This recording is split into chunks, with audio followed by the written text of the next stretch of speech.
వైఎస్ఆర్సీపీ విద్యార్థి విభాగం ఆధ్వర్యంలో ఆంధ్ర జెన్జీ పేరుతో రిలే నిరాహార దీక్షను జమ్మల్మడుగులో ప్రారంభించారు. కార్యక్రమానికి ఎమ్మెల్సీ రామసుబ్బారెడ్డి ఆయన సతీమణి సంఘీభావం తెలిపారు. వైకాపా కార్యాలయం నుంచి గాంధీ బొమ్మ సర్కిల్ వరకు ర్యాలీ నిర్వహించారు.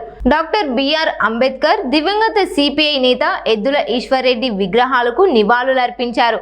అనంతరం రామసుబ్బారెడ్డి మాట్లాడుతూ మెగా డిఎస్సిలో స్పోర్ట్స్ కోటా పేరుతో అవినీతి జరిగిందని ఆరోపించారు. ఫీజు రీయింబర్స్మెంట్ ను కూటమి ప్రభుత్వం నిర్వీర్యం చేసిందన్నారు. మాజీ ముఖ్యమంత్రి వైఎస్ జగన్మోహన్ రెడ్డి పిలుపు మేరకే ఈ దీక్షలు చేపట్టినట్లు తెలిపారు. ఈరోజు రాష్ట్ర వ్యాప్తంగా వైఎస్ఆర్ కాంగ్రెస్ పార్టీ అధ్యక్షులు మాజీ ముఖ్యమంత్రి వర్యులు శ్రీ వైఎస్ జగన్మోహన్ రెడ్డి గారి ఆదేశాల మేరకు ఈరోజు మనం చూస్తే ఎవరైతే ప్రతిభ కలిగినటువంటి విద్యార్థులు ఉద్యోగ అవకాశాల కోసం నిర్వహించినటువంటి కూటమి ప్రభుత్వం నిర్వహించిన డిఎస్సి ఎగ్జామ్స్ ఏదైతే నిర్వహించిందో బ్రహ్మాండంగా ప్రచారం చేశారు మెగా డిఎస్సి అని. కానీ మెగా డిఎస్సి నిర్వహించిన దాంట్లో చాలా అవకతవకలు జరిగాయని చెప్పి, డిఎస్సిలో అక్రమాలు జరిగినాయి, ప్రతిభ కలిగిన వాళ్ళకి కాకుండా ఈరోజు దొడ్డిదారిన చాలా మంది ఉద్యోగాలు పొందినారని చెప్పి ఎవరైతే బాధిత డిఎస్సి ఎగ్జామ్స్ లో పాల్గొన్నారో పేద విద్యార్థులు వాళ్ళందరూ కూడా రోడ్లు ఎక్కడం జరిగింది. అయ్యా, ప్రతిభ కలిగిన విద్యార్థులకు కాకుండా ఒక్కొక్క పోస్టు 15 నుంచి 20 లక్షలకు అమ్ముకునే కార్యక్రమం జరిగిందని చెప్పి వాళ్ళందరూ కూడా ఆరోపణలు చేయడం జరిగింది. అది ఏ విధంగా ఉంటే డిఎస్సి ఎగ్జామ్స్ నిర్వహించే దాంట్లో లోపభీష్టంగా జరిగింది. అదే విధంగా ఎగ్జామ్స్ ప్రిపరేషన్ క్వశ్చన్ పేపర్ తయారు చేసే విధానంలో కానీ దాంట్లో పాల్గొన్నటువంటి అవుట్ సోర్సింగ్ ఎంప్లాయ్ ఎవరైతే ఉన్నారో ఎగ్జామ్ లో పాల్గొని రాష్ట్ర టాపర్ గా రావడం కానీ ఇలాంటి అవకతవకలు జరిగినాయి. పరీక్ష రాయకుండా స్పోర్ట్స్ కోటాలో 2% ఉన్న స్పోర్ట్స్ కోటాను 3% పెంచి పరీక్ష రాయకుండా స్పోర్ట్స్ కోటాలో ఉద్యోగాలు ఇచ్చిన విషయంలో కూడా ఈరోజు 300 పోస్టులు పరీక్ష రాయకుండా ఉద్యోగాలు పొందిన పరిస్థితి చూస్తే ఈరోజు విద్యార్థులందరూ కూడా ఎగ్జామ్స్ రాసిన వాళ్ళయ్యా. స్పోర్ట్స్ కోటాలో మెరిట్ లో స్వర్ణం వచ్చిన పథకం వచ్చినా కూడా మాకు ఉద్యోగాలు రాయలేదు.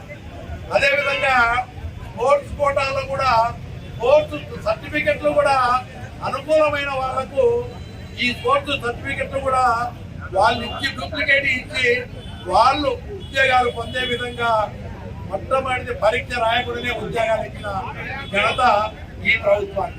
ఒక క్వాలిఫికేషన్ ఉండాలి కదా. ఒక మంచి టీచర్ కావాలంటే మంచి అర్హత కలిగినటువంటి టీచర్ రావాలా, మంచి టీచర్ వస్తేనే పిల్లల భవిష్యత్తు బాగుంటుంది అనే ఉద్దేశంతో నిర్వహించిన డిఎస్సిలో ఎక్కడ చూసినా అవకతవకలు జరిగినాయి. ఈ రోజు రోడ్లెక్కి ఆధారంతో సహా ఇవన్నీ కూడా పిల్లలందరూ కూడా వచ్చి ప్రభుత్వానికి విన్నవిస్తే ప్రభుత్వం స్పందించకపోతే కొంతమంది హైకోర్టు కూడా వెళ్ళడం జరిగింది. హైకోర్టు కూడా విచారణ చేయాలని చెప్పడం జరిగింది. దీంట్లో భాగంగానే పిల్లలందరూ కూడా ఈ జరిగిన అక్రమాలు బయటికి రావాలంటే దీనికి బాధ్యత వహిస్తూ గౌరవ మంత్రి లోకేష్ గారు ఎవరైతే ఉన్నారో విద్యాశాఖకు ఆయన రాజీనామా చేయాలి మొట్టమొదటిగా అని చెప్పి దీన్ని సిబిఐ ఎంక్వైరీ చేయాలని చెప్పి వీళ్ళందరూ కూడా నిరుద్యోగ యువత డిఎస్సిలో పాల్గొంటున్నటువంటి వాళ్ళందరూ కూడా డిమాండ్ చేస్తా ఉన్నా కూడా ప్రభుత్వం స్పందించకుండా విచారణ చేయకుండా మండిగా ఉన్న సందర్భంగా ఈరోజు జగన్మోహన్ రెడ్డి గారు పిలిపించారు.